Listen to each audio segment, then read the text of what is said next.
প্রিয় শিক্ষার্থীবৃন্দ, আসসালামু আলাইকুম। তোমরা সবাই কেমন আছো?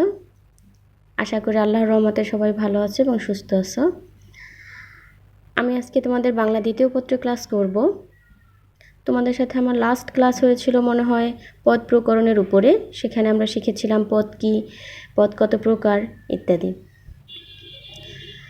আজকে একটি নতুন বিষয় নিয়ে আমি তোমাদের সাথে আলোচনা করব। আজকের বিষয় হচ্ছে উপসর্গ। যদি উপসর্গ শিখতে যাই তাহলে আমাদের প্রথমে জানতে হবে উপসর্গ কি, উপসর্গ কত প্রকার এবং উপসর্গ শব্দের কোথায় ব্যবহৃত হয়। তাহলে শুরু করা যাক।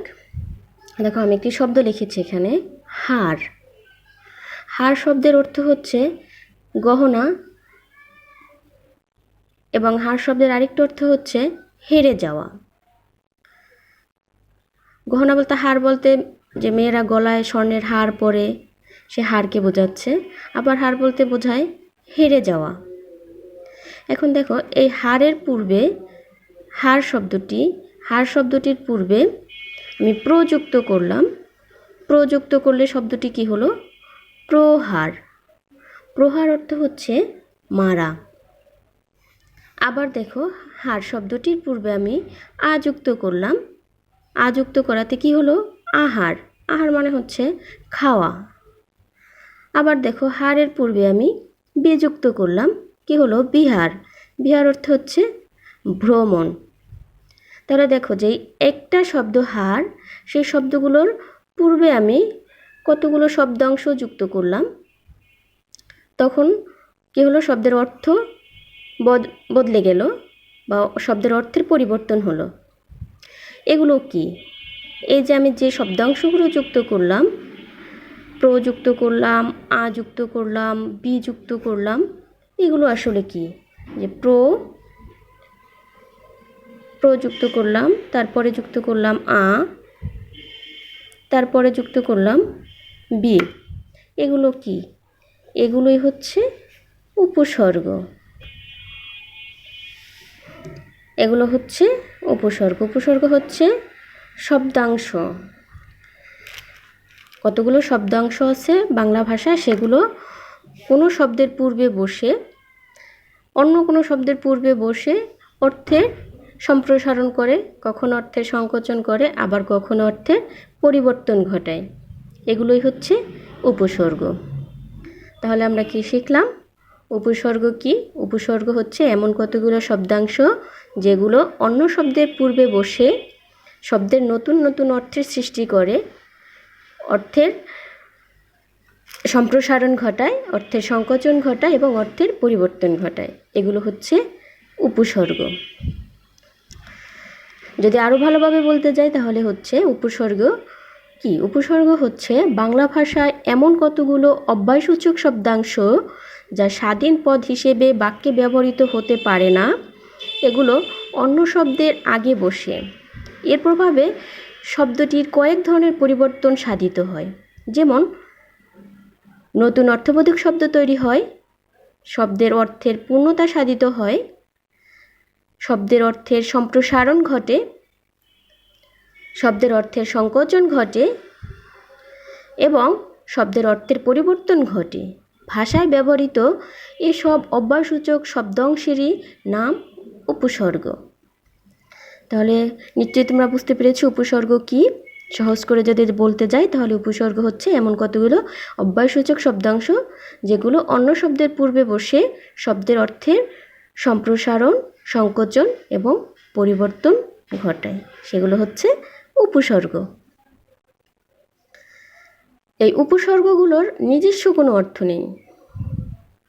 উপসর্গের নিজস্ব কোনো অর্থ নেই, কিন্তু অন্য শব্দের আগে যুক্ত হলে এদের অর্থদ্যোতকতা বা নতুন অর্থ সৃজনের ক্ষমতা থাকে। দেখো, এই প্রো একটা শব্দাংশ, এর নিজস্ব কোনো অর্থ নাই, কিন্তু যখনই সে হার শব্দের পূর্বে যুক্ত হলো তখন নতুন একটা অর্থের সৃষ্টি করলো। আবার দেখো, ওরও নিজস্ব কোনো অর্থ নেই এবং সে বাক্যে স্বাধীনভাবে কখনো ব্যবহৃত হতে পারে না। তাহলে যখন সে হার শব্দের পূর্বে যুক্ত হলো তখন নতুন একটি শব্দ তৈরি করলো আহার, এবং এর নতুন একটি অর্থ হলো খাওয়া। তারপরে আবার যখন বি, অনুরূপভাবে বিটাও একটি শব্দ অংশ। বিও বাক্যে আসলে স্বাধীনভাবে কখনো ব্যবহৃত হতে পারে না, শুধু বি। কিন্তু যখন হার শব্দের পূর্বে যুক্ত হলো তখন নতুন অর্থের সৃষ্টি করলো। এজন্য বলা হয় উপসর্গের নিজস্ব কোনো অর্থ নেই, কিন্তু এর অর্থ সৃজনের ক্ষমতা আছে, নতুন নতুন অর্থ সৃষ্টি করার ক্ষমতা আছে। তাহলে আমরা কি শিখলাম? উপসর্গগুলোর নিজস্ব কোনো অর্থ বাচকতা নেই। আবার বলছি, উপসর্গগুলোর নিজস্ব কোনো অর্থবাচকতা নেই, কিন্তু অন্য শব্দের আগে যুক্ত হলে এদের অর্থদ্যোতকতা বা নতুন শব্দ সৃজনের ক্ষমতা থাকে। তাহলে বুঝতে পেরেছো নিশ্চয়ই কি শিখলাম আমরা এতটুকু? প্রথমত শিখলাম উপসর্গ কি, উপসর্গের, তারপরে শিখলাম যে উপসর্গের অর্থ নিজস্ব কোনো অর্থ নেই, কিন্তু অন্য শব্দের পূর্বে যখন বসবে তখন সে নতুন অর্থ সৃজনের ক্ষমতা রাখে। এবার দেখব উপসর্গ কত প্রকার। বাংলা ভাষায় 3 প্রকার উপসর্গ আছে। বাংলা ভাষায় 3 প্রকার উপসর্গ আছে। কি কি?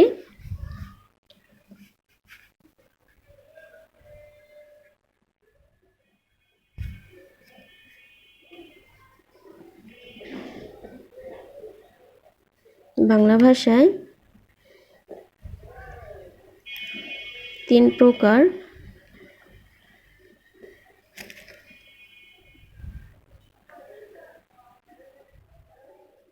উপসর্গ আছে।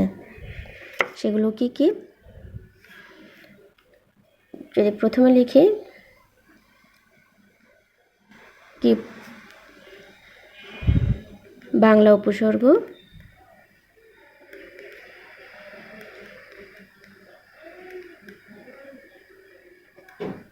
বাংলা উপসর্গ, তারপরে হচ্ছে তৎসম,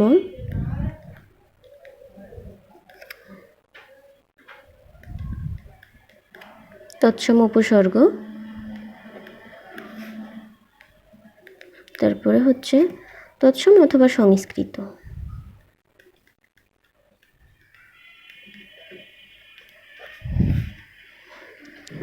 বিদেশি উপসর্গ।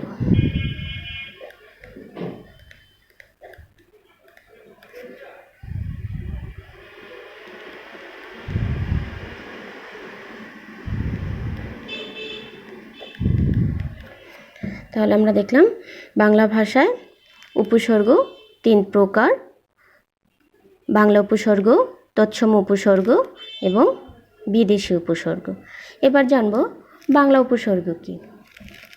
বাংলা উপসর্গ, বাংলা উপসর্গ মোট 21টি। বাংলা উপসর্গ মোট 21টি।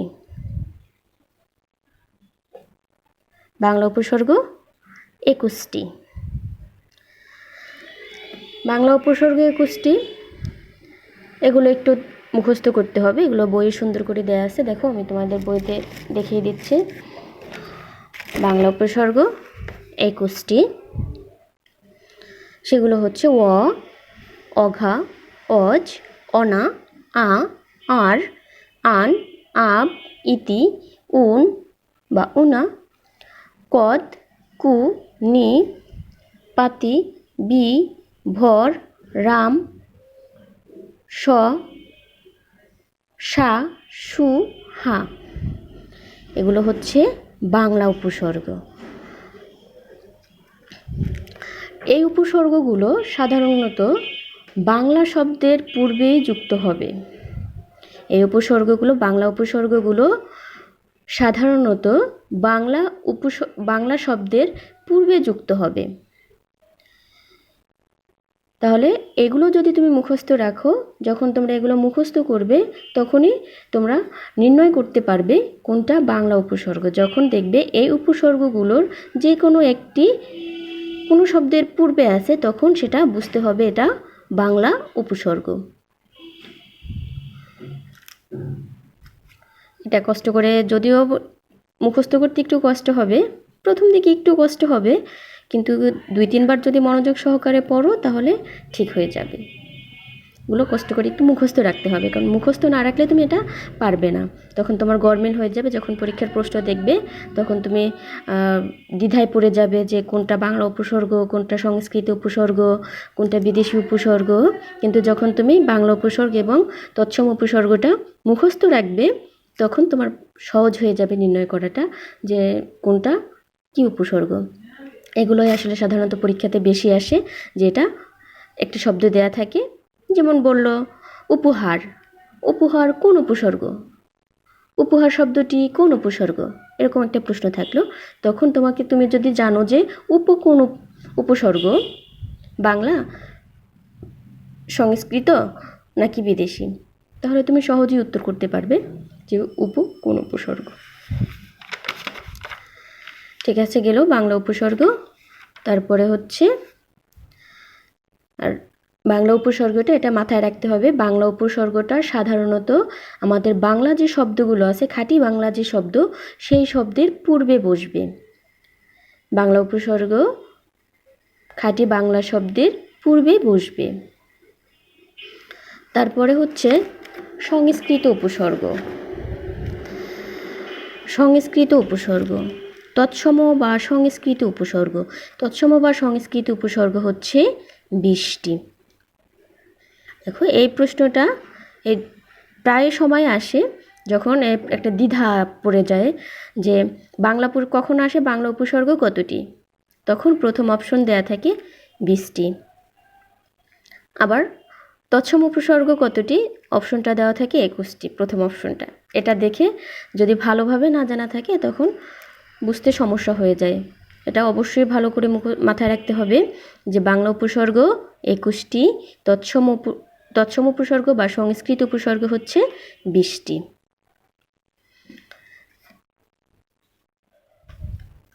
দেখো, আমাদের বাংলা ভাষায় বহু সংস্কৃত শব্দ হুবহু চলে এসেছে এবং সেই সঙ্গে সঙ্গে সংস্কৃত উপসর্গগুলো তৎসমের শব্দের আগে বসে শব্দের নতুন রূপের অর্থের সংকোচন বা সম্প্রসারণ করে থাকে।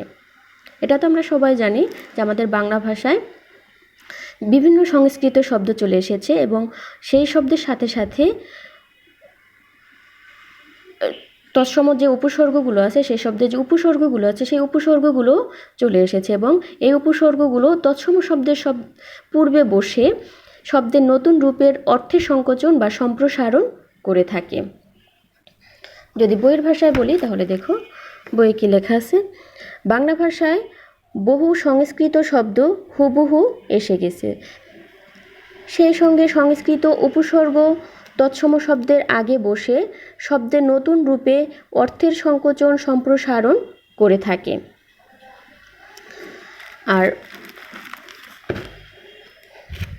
বাংলা উপসর্গগুলো যেরকম অর্থের পরিবর্তন ঘটায় বাংলা শব্দের পূর্বে বসে, তদ্রূপভাবে সংস্কৃত বা তৎসম উপসর্গগুলো তৎসম শব্দের পূর্বে বসে অর্থের পরিবর্তন সংকোচন করে থাকে। তৎসম উপসর্গ 20টি কি কি? তৎসম উপসর্গ হচ্ছে প্র, পরা, অপ, সম, নি, অনু, অব, নির, দূর, বি, অধি, সু, উত, পরি, প্রতি, অতি, অপি, অভি, উপ, আ। এগুলো হচ্ছে তৎসম উপসর্গ। তাহলে তোমাদের বাংলা উপসর্গটা এবং তৎসম উপসর্গটা মুখস্থ রাখতে হবে। যখনই মুখস্থ রাখবে তখনই তুমি শব্দ দেখলে বুঝতে পারবে এটা কোনটা বাংলা উপসর্গ এবং কোনটা তৎসম উপসর্গ। এর মধ্যে 4টা উপসর্গ আছে, যেটা বাংলা ভাষাতেও আছে এবং তৎসম শব্দের মধ্যেও আছে, যে বাংলা শব্দও থাকবে তৎসম শব্দই থাকবে। দেখি কি সে 4টি উপসর্গ। 4টি উপসর্গ হচ্ছে আ, সু, বি, নি। এই 4টি উপসর্গ বাংলার উপসর্গেও পাওয়া যায় এবং তৎসম উপসর্গেও পাওয়া যায়। এখন প্রশ্ন হলো কিভাবে বুঝবো যে কোনটা বাংলা উপসর্গ এবং কোনটা তৎসম উপসর্গ? এটা সহজ উপায় হচ্ছে, যদি দেখো এই 4টি উপসর্গের যে কোনো একটি কোনো বাংলা শব্দের পূর্বে যুক্ত, তাহলে সেটা বাংলা উপসর্গ। আর যদি দেখো এই 4টি উপসর্গের যে কোনো একটি কোনো তৎসম শব্দের পূর্বে যুক্ত, তাহলে সেটা তৎসম উপসর্গ। বুঝতে পেরেছ নিশ্চয়ই? আমি আবার বলছি, আ, সু, বি, নি এই 4টি উপসর্গ বাংলা উপসর্গেও পাওয়া যায় এবং তৎসম উপসর্গেও পাওয়া যায়। তাহলে আমরা কিভাবে বুঝবো বা কিভাবে নির্ণয় করব কোনটা বাংলা উপসর্গ এবং কোনটা তৎসম উপসর্গ? সেটা নির্ণয়ের একটা সহজ পদ্ধতি হলো, যদি দেখো এই উপসর্গ 4টির যে কোনো একটি কোনো বাংলা শব্দের পূর্বে যুক্ত, কোনো খাঁটি বাংলা শব্দের পূর্বে যুক্ত, তখন সেটা হবে বাংলা উপসর্গ। এবং যদি দেখো এই উপসর্গ 4টির যে কোনো একটি কোনো তৎসম শব্দের পূর্বে যুক্ত, তাহলে সেটা তৎসম বা সংস্কৃত উপসর্গ। আশা করি বুঝতে পেরেছ। তারপরে আছে বিদেশি উপসর্গ।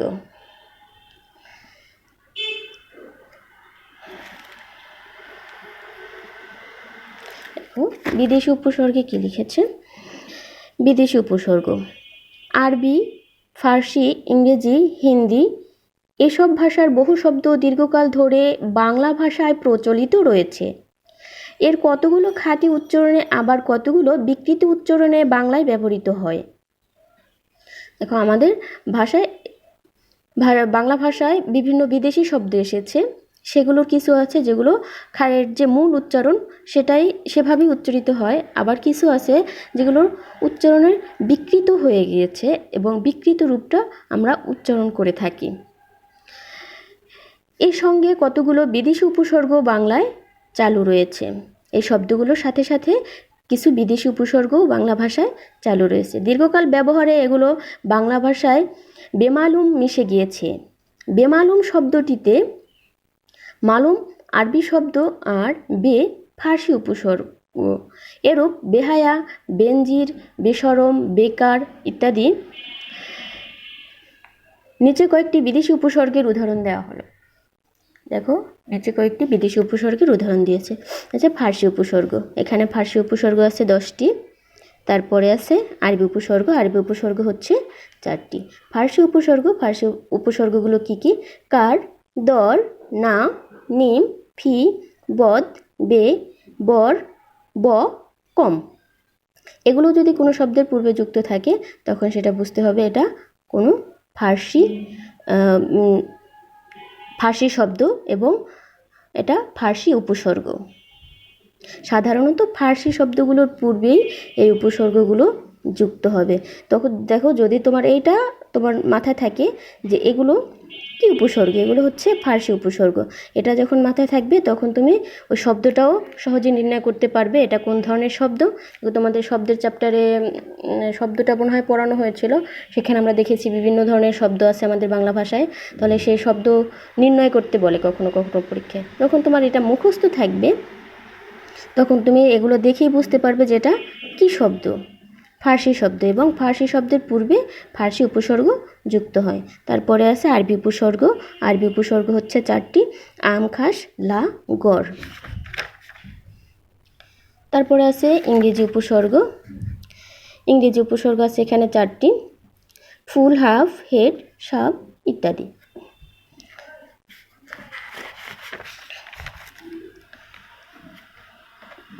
তাহলে উপসর্গের এই চ্যাপ্টারটা তোমরা পড়বে, আর যখনই আমার ভিডিওটা দেখবে তখন সাথে বই নিয়ে নিবে। বই যদি তোমার সাথে থাকে এবং ভিডিওটা দেখবে তাহলে তোমার বুঝতে বেশি সুবিধা হবে। আজ আর কথা বাড়াবো না, আজ এখানে শেষ করব। আর আমার আজকে তো লাইভে যাওয়ার কথা ছিল, রাতে নামাজ ছিল তোমরা তো জানোই, এজন্য আসলে লাইভে যাওয়া সম্ভব হয়নি, এজন্য আমি বাসাতে ভিডিওটা করে দিয়েছি। আর তোমরা যদি কোনো জায়গাতে বুঝতে না পারো অথবা তোমাদের বুঝতে অসুবিধা হয়ে থাকে তাহলে অবশ্যই আমাকে কমেন্টে জানাবে যে কোথায় বুঝতে পারোনি।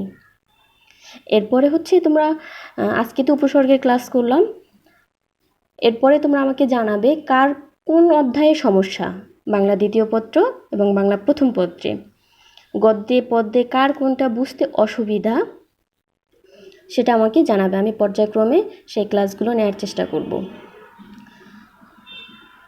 আর বাসাতে সবাই ভালোভাবে পড়াশোনা করো, সাবধানে থেকো, সবাই সুস্থ থেকো, ভালো থেকো। আর সবাইকে অগ্রিম ঈদের শুভেচ্ছা, ঈদ মোবারক, আল্লাহ হাফেজ।